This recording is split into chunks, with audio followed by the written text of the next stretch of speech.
हाँ जी, तो last time हमने पढ़ा है कि लेमा 2.3 हमने सॉल्व उसको प्रूफ किया है। अब नेक्स्ट थ्योरम जो है वो union and intersection of two measurable sets is measurable, इसको हमने प्रूफ करना है। यानी कि कोई से भी दो सेट्स ले लें, अगर वो दोनों मेजरेबल हैं तो उनका जो यूनियन है वो भी मेजरेबल होगा, उनका इंटरसेक्शन भी मेजरेबल होगा। इसको प्रूफ करते हैं। सपोज लेट E1 E2 भी टू मेजरेबल सेट्स, को दो हमने मेजरेबल सेट्स ले लिए हैं E1 और E2।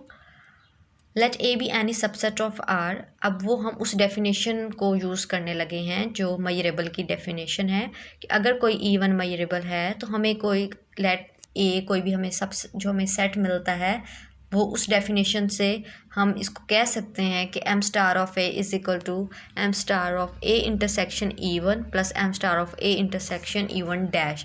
ये लिबैग मेजरेबल सेट की डेफिनेशन को यूज़ किया है। अब आपके पास E1 की मेजरेबिलिटी है, आपको इस डेफिनेशन को आप लिख सकते हैं उसकी मेजरेबिलिटी से। यहाँ पे जो टेस्ट सेट है वो ए है। टेस्ट सेट मैंने आपको बताया है ना, जो ये इस कंडीशन के साथ हम लिखेंगे एम स्टार ऑफ ए, जो हमारे पास E1 के साथ इस कंडीशन को सेटिस्फाइड कर रहा होगा वो हमारे पास टेस्ट सेट होगा।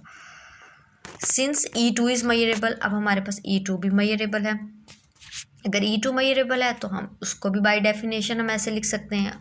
अब हमने क्वेश्चन नंबर 1 में टेस्ट सेट ए यूज़ किया है, और जो हमारे पास E2 की मेजरेबिलिटी है उसमें जो टेस्ट सेट है वो ए इंटरसेक्शन E1 डैश है। ठीक है, ये थ्योरम को प्रूव करने के लिए है। तो टेस्ट सेट आप कोई भी ले सकते हैं। तो ये पहले वाली इक्वेशन में ए है और दूसरी वाली इक्वेशन में ए इंटरसेक्शन E1 डैश है। तो इस पे वही डेफिनेशन अप्लाई करेंगे जो आपके पास मेजरेबिलिटी की होती है। अब यहाँ पे देखें तो ए इंटरसेक्शन E1 है, यहाँ पर A intersection E1 dash intersection E2 dash है, क्योंकि यहाँ पर आपके पास यहाँ पे आप test set A intersection E1 dash ले रहे हो और यहाँ पे टेस्ट सेट आपके पास ए है। बाकी E1 और E2 ये दोनों सेम ही है, यानी कि यहाँ पे इस वाली इक्वेशन में E2 को चेक कर रहे हैं तो इस वाली में E1 को कर रहे हैं, तो ये बाकी सेम रहेगा। बस यहाँ पर ए था इक्वेशन नंबर 1 में, और इक्वेशन नंबर 2 में यहाँ पे ए इंटरसेक्शन E1 डैश आ जाएगा, क्योंकि ये आपके पास टेस्ट सेट पे डिपेंड करता है। यहाँ पर ए है और यहाँ पे ए इंटरसेक्शन E1 डैश है। अब इक्वेशन नंबर 1 और equation number 2 by definition of E1 and E2 measurability. अब आगे है हमारे पास, हम क्लियरली इसको कह सकते हैं कि E1 यूनियन E2, ये हमारे पास E1 माइनस E2 या union E1 E2 minus E1 union E1 intersection E2, हम इसको ऐसे लिख सकते हैं। Also it is clear that कि हमारे पास अगर हम E1 यूनियन E2 का इंटरसेक्शन करें तो हम इस इक्वेशन को ऐसे लिख सकते हैं। अगर दोनों साइड्स पे मैयर अप्लाई करें तो जो हमारे पास जो मैयर में मोनोटोनिसिटी होती है वो इस कंडीशन से हम ये क्वेश्चन नंबर 3 को लिख सकते हैं। कंसीडर, अब हम प्रूफ क्या करने जा रहे हैं, हम प्रूफ ये करने जा रहे हैं कि हमारे पास जो उनका यूनियन है, यानी कि E1 यूनियन E2 लिबैग, वो यानी कि वो मेजरेबिलिटी की कंडीशन को सेट, वो हमारे पास मेजरेबल है। तो हमारे पास उस डेफिनेशन के हिसाब से जो ये चीज़ है ये हमारे पास greater than and equal to होनी चाहिए एम स्टार ऑफ ए से। ठीक है, ये डेफिनेशन के हिसाब से हम करने लगे हैं। अब देखें, जब हमने इसको greater than equal to M star of A करना है, सबसे पहले तो हमने इसको खुद सपोज कर लेना है, इसको हम आगे लेके चलते हैं।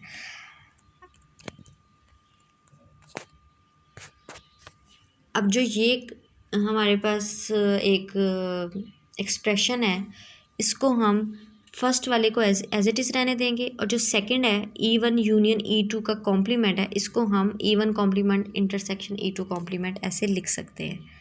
ठीक है, अब बाय इक्वेशन नंबर 3 ये वाली जो चीज़ है सेकंड वाला M star A intersection E1 dash intersection E2 dash, ये सेम रहेगा।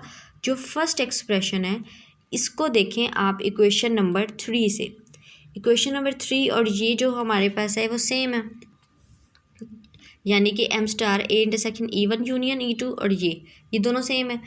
तो हमारे पास इक्वेशन नंबर 3 में हमारे पास जो ये वाला एक्सप्रेशन है ये इससे लेस है, और यहाँ पर भी हमारे पास अब यही चीज़ बन रही है, तो ये हमारे पास फिर इससे लेस हो जाएगी। हम इक्वेशन नंबर 3 से इसको इससे लेस कर दिया, यहाँ पे अब लेस का साइन आ गया, और जो सेकंड एक्सप्रेशन है वो एज इट इज़ रहेगा। ठीक है, ये मैंने साथ लिखा है बाई इक्वेशन नंबर 3। तो बाई इक्वेशन नंबर 3 हमारे पास ये चीज़ इससे लेस हो गई है, और जो हमारे पास सेकंड वाला है वो एज इट इज़ रहा। अब नेक्स्ट स्टेप पे आए तो हमारे पास जो ये फर्स्ट एक्सप्रेशन है वो एज इट इज़ रहेगा। ठीक है, अब सेकंड एक्सप्रेशन को देखें और इक्वेशन नंबर 2 पे चलें। इक्वेशन नंबर 2 में जो ये वाला एक्सप्रेशन है वो इसके बराबर है। ठीक है, अब इधर देखें तो ये वाला जो फर्स्ट एक्सप्रेशन है वो तो एज इट इज़ नीचे आ जाएगा, जो सेकंड है वो ये वाला सम नहीं बन रहा, ये वाला, इसको देखें, M star A intersection E1 dash intersection E2 plus M star A intersection E1 dash intersection E2 dash, ये और ये इक्वेशन नंबर 2 ये दोनों सेम है। जब ये दोनों सेम है तो इक्वेशन नंबर 2 में देखें तो ये इसके बराबर है। ठीक है, तो हम इसकी जगह पर इधर नीचे आए तो हम इसको इसकी जगह पे लिख सकते हैं इक्वेशन नंबर 2 से, ये इसके बराबर हो गया और ये एज इट इज़ नीचे सेम आ गया, और हमारे पास जो ये पूरा एक्सप्रेशन है, जो पूरा एक्सप्रेशन है ये हमारे पास एम स्टार ऑफ ए के बराबर है। ये हमें इक्वेशन नंबर 1 से पता चल जाता है, ये साथ लिखा हुआ है। यहाँ पे इक्वेशन नंबर 2 को यूज़ किया है, ऊपर इक्वेशन 3 को यूज़ किया, नीचे इक्वेशन 1 को यूज़ किया। तो ये पूरा एक्सप्रेशन जो है वो इक्वेशन नंबर 1 से पता चल गया, वो एम स्टार ऑफ ए के बराबर है। इक्वेशन नंबर 1 ये है। ठीक है, अब हमने क्या किया, हम लोग लेकर चले कंसीडर, हम लोगों ने जो ये कंसीडर किया था और उसको हमने प्रूव कर दिया है कि वो एम स्टार ऑफ ए से लेस है, यानी कि M star of A greater है इक्वल टू दिस एक्सप्रेशन, ये हमें पता चल गया। और ये हम देखते हैं कि हमेशा जो होता है एम स्टार ऑफ ए वो लेस एंड इक्वल टू होता है ये सेकंड एक्सप्रेशन से, ये हम पीछे पढ़ चुके हैं। और जब हम इन दोनों को कंबाइन करेंगे तो हम इन दोनों को इक्वल लिख सकते हैं। तो यहाँ से पता चल गया कि E1 यूनियन E2 मेजरेबल है। नेक्स्ट है हमारे पास, ये था हमारे पास यूनियन को प्रूव किया कि वो मेजरेबल है। अब नेक्स्ट है हमारे पास इंटरसेक्शन। इंटरसेक्शन में देखें तो E1 इंटरसेक्शन E2 को हम इसके बराबर लिख सकते हैं, E1 complement union E2 complement का होल कॉम्प्लीमेंट। ठीक है, ये हम इसको इसके बराबर लिख सकते हैं। अब हमारे पास E1 भी मेजरेबल है, E2 भी मेजरेबल है। अगर दोनों मेजरेबल हो, अगर E1 मेजरेबल हो तो हमें पता है कि E1 का कॉम्प्लीमेंट भी मेजरेबल होता है, और अगर E2 मेजरेबल हो तो E2 का कॉम्प्लीमेंट भी मेजरेबल होता है। ठीक है, और अगर दोनों मेजरेबल हों तो हम पीछे प्रूव कर चुके हैं कि हमारे पास कोई से दो सेट्स मेजरेबल हों तो उनका यूनियन भी मेजरेबल होता है।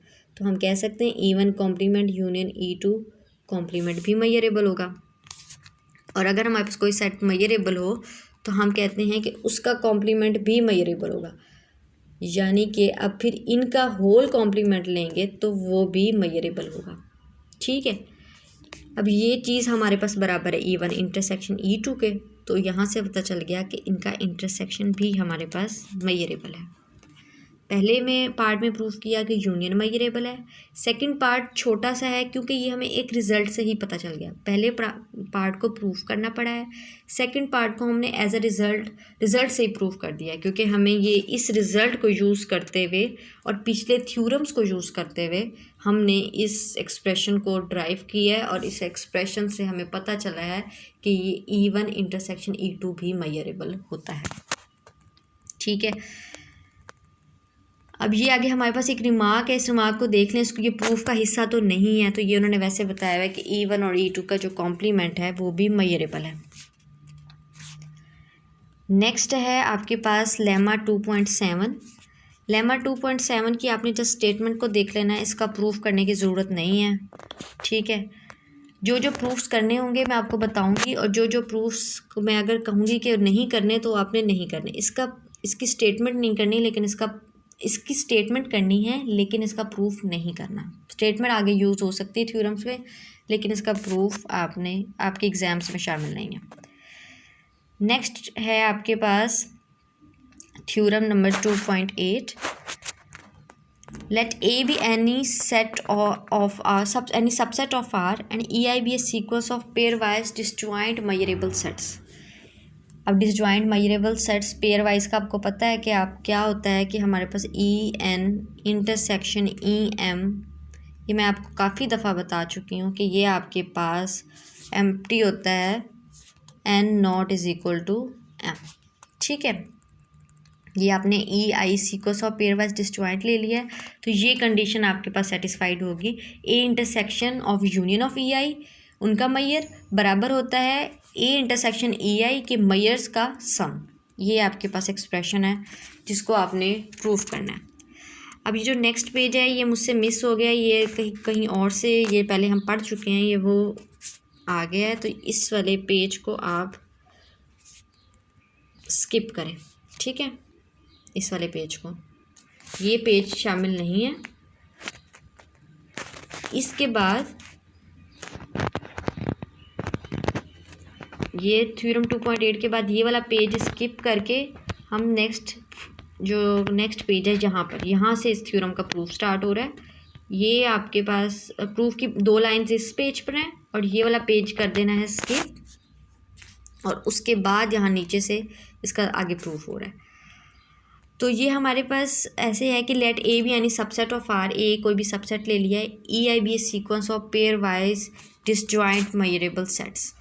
ठीक है, नेक्स्ट है कि हमारे पास जब हम बात करें कि इस तरह लिख सकते हैं A intersection union I is equal to 1 to N EI subset होगा A intersection union I is equal to 1 to infinity EI, क्योंकि यहाँ पे N की बात हो रही है, यहाँ पे इन्फिनिटी की बात हो रही है, तो कोई भी N फाइनाइट होगा और इन्फिनिटी इनफाइनाइट है, तो हमेशा जो फाइनाइट है वो इनफाइनाइट में कंटेन करता है, तो हम इस एक्सप्रेशन को ऐसे लिख सकते हैं।